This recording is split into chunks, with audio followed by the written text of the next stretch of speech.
I'm back with Steve in the BMW 325D, and we are now off for the third part of this modification trilogy.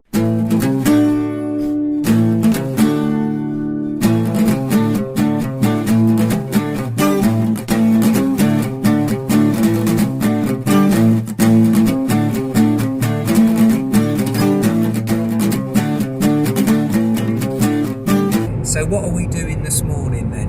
So we're off to Midland Remaps in Wolverhampton to get it on a dyno and see what it's producing as standard, and then they're going to do an ECU remap to boost the power and the torque figures up. But this is because this is a 325D, it's just a detuned 330. So I'm expecting gains of around 90 to 100 horsepower just with a simple remap. Wow, not 90 to 100 horsepower.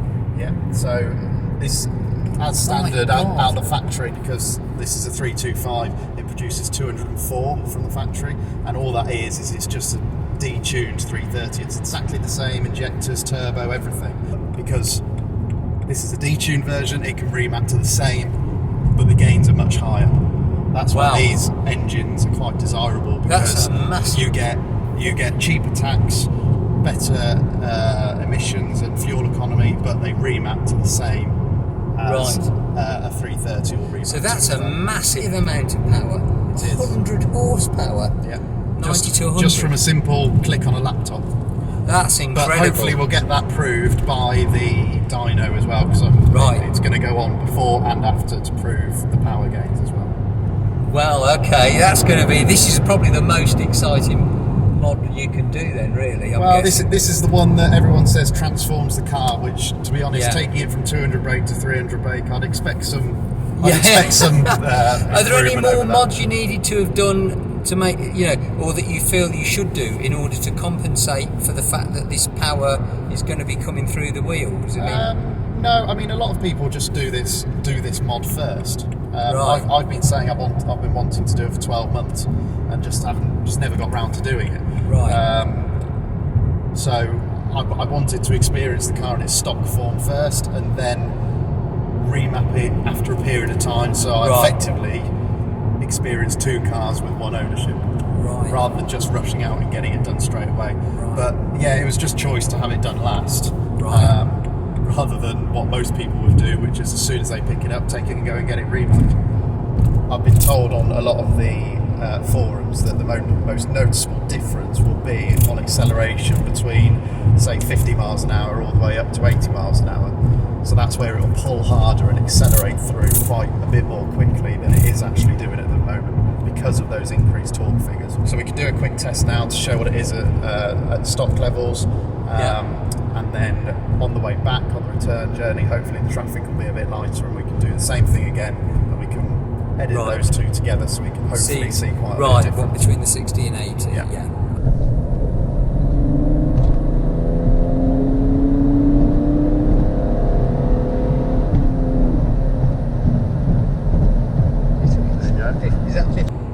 Right, okay, let's see what happens.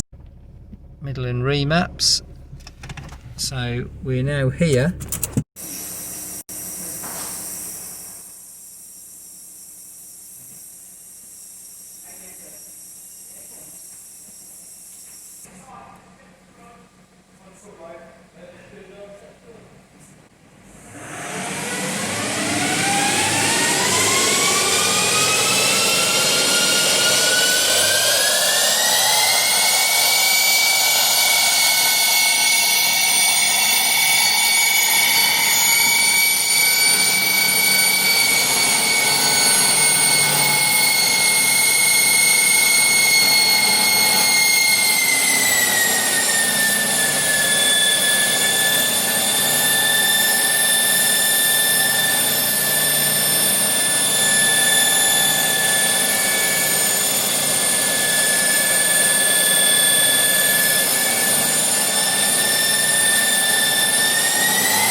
the dyno's been done.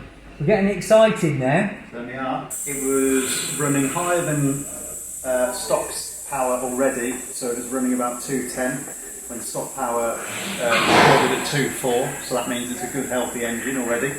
But with the remap, the power of the band at the minute is at 318. 318. So you've gained 100 horsepower. 100 horsepower. Yeah.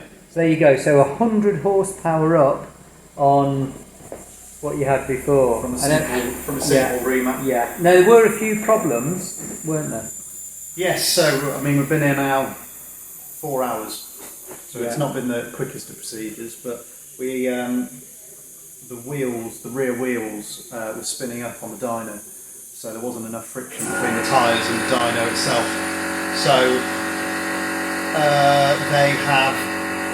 they couldn't tighten the car down enough because the rear wheels were catching on the arches because of the spacers that I've got fitted, and also we think the rear springs are slightly weak, so I've just ordered some new rear springs now because I had the rear shock absorbers replaced about a month ago.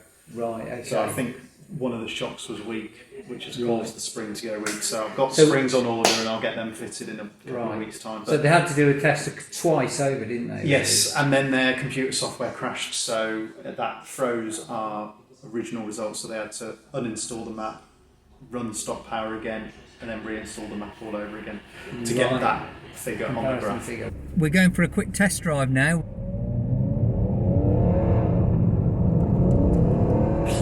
Flipping heck.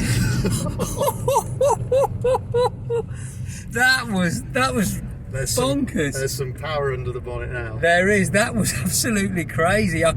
You can feel the difference. My God. Whoa. That is such a phenomenal difference. You're in manual control now, aren't you? You're driving it on the paddles. That is phenomenal. What a difference. What a difference. So do you think also because of the gearbox as well, the rear flash on the gearbox? Oh, it's instant change. Yeah. Yeah, absolutely. So now we've got the combination of instant change on the gearbox and 300 brake, or 310 yeah. brake horsepower on top of that.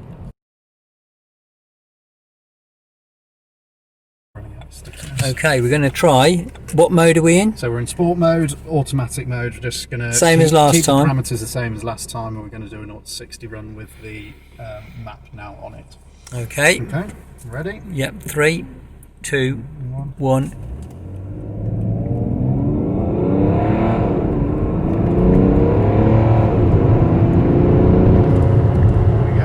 Now on it. Okay. Okay, ready? Yep. 3, 2, 1.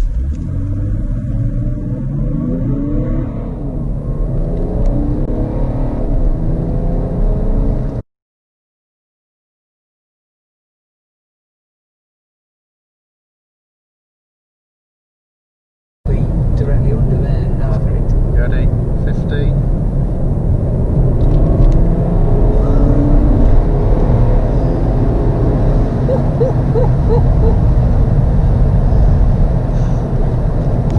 So what did we learn from that video? Well, first of all, you genuinely can increase the power output on the BMW 325D E91 by over 100 brake horsepower, as the graph here from the dyno actually shows. The green line shows the pre-remapped output and the blue line shows the post-remapped output. As you can see, it's a massive increase. And how does that translate into real-world use? Well, on the 0 to 60 time from a standing start, it was an improvement, but not as big an improvement as you'd like to have hoped.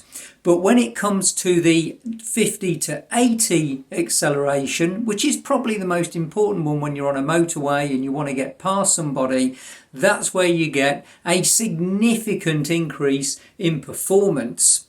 So that was the final planned modification that Steve was going to do to his car. However, he has just recently called me to say he has got another modification planned.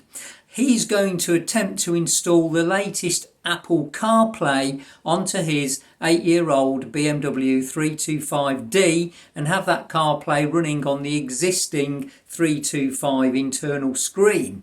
So I'm going to go along when he does that and film the process of what's involved to get the 325D running your very latest Apple CarPlay. In the meantime, thanks for watching, and I'll catch you soon.